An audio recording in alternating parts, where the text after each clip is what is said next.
नमस्कार दोस्तों, स्वागत है। आज के इस वीडियो में मैं आपको बताऊंगा the poem the road not taken. Robert Frost की शानदार पोएम है। क्लास 9th की ये पोएम है। हिंदी में बताने जा रहा हूँ। वीडियो अच्छी लगेगी, चैनल को सब्सक्राइब कर लीजिए, बेल आइकन दबा के शेयर कर दीजिएगा। चलिए शुरुआत करते हैं। To roads diverged in a yellow would. यहाँ पे कवि कह रहे हैं कि दो रास्ते, जहाँ मैं खड़ा हूँ वहाँ से दो रास्ते गुजर रहे हैं जो कि येलो वुड है। येलो वुड का मतलब जिस जगह से गुजर रहे हैं वहाँ के जो जंगल हैं उसकी पत्तियाँ येलो हो गई हैं। And sorry I could not travel both. लेकिन कवि कहते हैं कि मैं दोनों रास्ते पे नहीं चल सकता हूँ। एंड बी वन ट्रैवलर, एक ट्रैवलर होने के नाते लॉन्ग आई स्टूड, यहाँ वहाँ पे मैं खड़ा होकर के काफ़ी देर तक सोचा कि भाई किस रास्ते से मुझे चलना है।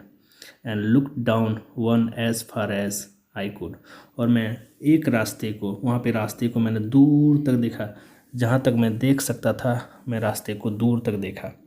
To where it bent in the undergrowth, और वो रास्ते तब तक मुड़ ना गए हो, मतलब रास्ते कहीं छिप ना गए हो, तब तक मैं रास्ते को देखता रहा। वहाँ खड़े होकर के दोनों रास्ते को देखता रहा। यहाँ पे कवि खड़े होकर के डिसीजन लेना चाह रहे हैं कि वो किस रास्ते से गुजरेंगे, कौन रास्ता उसके लिए अच्छा होगा। ये सेम हमारे लाइफ के ऊपर भी डिपेंड करता है कि भाई हम अपना जो डिसीजन लेते हैं वो किस तरह का डिसीजन लेते हैं। परफेक्ट डिसीजन लेते हैं, सोच के लेते हैं, और सोचना चाहिए। इन लाइंस का मतलब कवि यही मैसेज देना चाह रहे हैं कि हमारे सामने जब दो रास्ते होते हैं तो हम किस रास्ते पे हमें चलना चाहिए। दोनों रास्ते पे तो हम चल नहीं सकते हैं, दिक्कत हो जाएगी। इसलिए कहें two roads diverged in a yellow wood and sorry I could not travel both and be one traveller long I stood and look down one as far as I could to where it bent in the undergrowth. वो लंबे दोनों रास्ते को देखते रहे तब तक जब तक कि रास्ते दूर जा कर के कहीं छिप न जाए। कहने का मतलब किसी रास्ते पे खड़े होते हैं तो कोई रास्ता सीधा भी नहीं होता, कहीं न जा कर के मुड़ जाता है। तो कहने का मतलब जहाँ पे मुड़ जाए तो वहाँ पे रास्ता आपको आगे नहीं दिखते हैं। उसी तरह अंडरग्रोथ का मतलब वही हो गया कि काफ़ी ज़्यादा घास थी, पेड़ पत्तियाँ थी इत्यादि। अगले स्टांजा की ओर बढ़ते हैं। अगला स्टांजा बोलते हैं देन टुक द अदर। यहाँ पे कवि कह रहे हैं कि मैं दूसरा रास्ता को ले लिया, डिसीजन लिया मैंने कि दूसरा रास्ता मुझे लेना है। जस्ट एज फेयर, यानी वो अपने हिसाब से सही मानते हुए दूसरा रास्ता को उन्होंने ले लिया। And having perhaps the better claim, and having perhaps the better claim का अर्थ हो गया कि वो अपने अनुसार सोच रहे हैं कि वो बेटर क्लेम कर रहे हैं, मतलब कि सबसे बेहतर रास्ता उनके अनुसार से वही है। इसलिए उन्होंने दूसरा रास्ता को चुन लिया कि भाई मुझे इस रास्ते से जाना है। बिकॉज इट वॉज ग्रासी, वो क्यों चुना? क्योंकि वो रास्ता काफ़ी ग्रासी था। ग्रासी था मतलब रास्ते पे काफ़ी ज़्यादा घास थे, लग रहा था कि कोई उस पर चला ना हो। एंड वांटेड बियर, है ना, एंड वांटेड बियर। तो इस तरह से उन्हें लग रहा है कि वो रास्ता काफ़ी ज़्यादा चला हुआ आदमी का नहीं है, लोग उस पर चले नहीं हैं, इसलिए वो रास्ता मेरे लिए बेहतर है और मैं उसी रास्ते को चुनूँगा और उसी रास्ते से मैं आगे जाऊँगा। The as for that the passing there had worn really about the same. लेकिन उस रास्ते को चुन करके जैसे मैं आगे बढ़ता गया तो मुझे कुछ देर के बाद मुझे पता चला कि ये जो रास्ता है, ये रास्ता भी उसी रास्ते की तरह है जिस रास्ते को मैंने छोड़ा है। कहने का मतलब यहाँ कभी पूरी तरह से छोड़ देते हैं रीडर्स के ऊपर कि भाई आप भी डिसीजन लो और परफेक्ट डिसीजन लो। ऐसा ना लेकर कि भाई आगे जा कर के हमें दिक्कत लगे, समझने लगे। पढ़ाई करते हैं तो भाई 10th में के बाद क्या करना है, वो सब कोई भी चीज़ लेना है तो आपको परफेक्ट डिसीजन लेना है ना। फिर आगे बढ़ते हैं। एंड बोथ दैट मॉर्निंग ले इक्वली। कभी कहते हैं कि अगली सुबह जब मैं देखा तो दोनों रास्ते पे जो पत्तियां गिरी हुई थी वो काफ़ी एक जैसी थी। इक्वली ले मतलब एक जैसे लग रहे थे।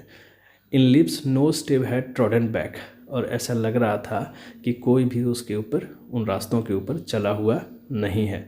In leaves no step had trodden black, जैसे पत्तियां गिरी हुई होती हैं और कोई चलता है तो पैरों के निशान काले काले पड़ जाते हैं, तो इसका मतलब वही हो गया। तो उनको लग रहा था कि भी इस रास्ते में, दोनों रास्ते में कोई चले नहीं है। Oh I kept the first for another day. लेकिन कभी कहते हैं कि मैं तो दूसरा रास्ता ले लिया हूँ लेकिन पहला रास्ता किसी और दिन के लिए मैं छोड़ दिया। तो ये सोचते हुए कवि ने दूसरा रास्ता ले लिया तो पहला को छोड़ दिया था। Yet knowing how way Leeds on two way. कवि को ये ज्ञात है कि एक रास्ता जा कर के और रास्तों में मिल जाएंगे। वो रास्ता बढ़ते जाएंगे। आई डाउटेड, और कवि यहाँ डाउट कर रहे हैं, if I should ever come back, उन्हें लग रहा कि शायद मैं इस रास्ते से वापस फिर आ पाऊँगा, क्योंकि एक रास्ते में आप जब चलते हैं तो उस रास्ते से कई रास्ते निकलते जाते हैं। जैसे नदी निकलती है तो नदी निकलते निकलते फिर नदियाँ निकलती है, फिर वहाँ से नदी निकलते निकलते निकलते वो चले जाते हैं। तो कवि को यही लग रहा कि जो रास्ता मैंने चुना है उस रास्ते में तो और रास्ते कहीं ना कहीं लगे हुए होंगे, बहुत सारे रास्ते मिले हुए होंगे, तो उस पर मैं ट्रैवल करता जाऊँगा और मैं डाउट करता हूँ, मुझे संदेह है कि मैं शायद इस रास्ते में, जिस रास्ते पे मैं चल रहा हूँ उसमें फिर वापस आ पाऊँगा। तो क्लियर सा मैसेज है कि भाई आपके गोल आपके सामने होने चाहिए। आप जो भी डिसीजन ले रहे हैं वो परफेक्ट डिसीजन होना चाहिए, ताकि आपको उस पर कोई पछतावा ना हो। जैसे कभी यहाँ सोच रहे हैं कि मैं इस रास्ते को ले तो लिया हूँ, लेकिन मैं वापस इस रास्ते से नहीं आऊँगा, क्योंकि इस रास्ते से लगे बहुत सारे रास्ते होंगे जो मुझे आगे की ओर ले जाएंगे। अगला, I shall be telling this with a sigh. कभी यहाँ कहते हैं कि मैं कभी फ्यूचर में बताऊंगा, गहरी सांस लेते हुए, विथ अ साय मतलब गहरी सांस लेते हुए, I shall be telling this with a sigh. Telling this का मतलब ये जो कहानी मैं बताऊंगा इन फ्यूचर लोगों को गहरी की सांस लेते हुए, somewhere ages and ages hence, यानी एजेस एंड एजेस हैंस का मतलब हो गया इन फ्यूचर में मैं गहरी सांस लेते हुए लोगों को ये बताऊंगा क्या, to roads diverged in a yellow wood.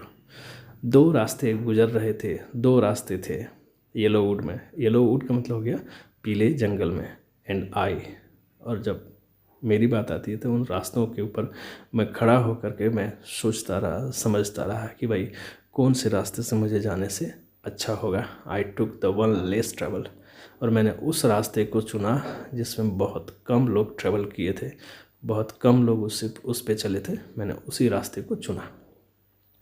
And that has made all the difference, और यही मेरा डिसीजन है, ये डिसीजन मेरी लाइफ को चेंज कर दिए। पूरा मेरा लाइफ जो है इस डिसीजन से बदल गया।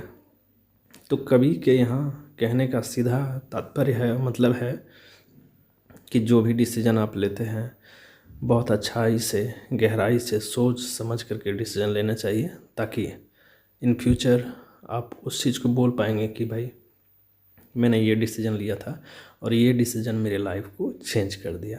सपोज़ अब मैट्रिक कर लेते हैं, मैट्रिक के बाद बहुत सारे ब्रांचेस आते हैं, साइंस पढ़ें, आर्ट्स पढ़ें, कॉमर्स पढ़ें, जो भी लेना होता है आप परफेक्ट डिसीजन लें, सोच के लें, समझ के लें, ताकि इन फ्यूचर आप बोल सकें कि भाई रॉबर्ट फ्रॉस्ट की तरह मैंने जो डिसीजन लिया था वो परफेक्ट था। और आप भी अपने फ्यूचर में अपने नेक्स्ट जनरेशन को बताएंगे कि भाई जो डिसीजन लेना है वो परफेक्ट लेना है, जैसे मैंने लिया। तो क्लियर सा मैसेज यहाँ पे रॉबर्ट फ्रॉस्ट की द रोड नॉट टेकन, बहुत सीख लेने वाली ये कविता है। इस कविता के माध्यम से हम सीखते हैं कि भाई हमें बोल्ड रहना चाहिए, हमें जो डिसीजन लेना चाहिए वो काफ़ी सोच के लेना चाहिए, और अपना मन दिल जो कहे वही डिसीजन परफेक्ट होती है, और उसी डिसीजन को हमें लेना चाहिए, उसी को हमको फॉलो करना चाहिए। जैसे दो रास्ते में से कवि ने एक रास्ता चुना,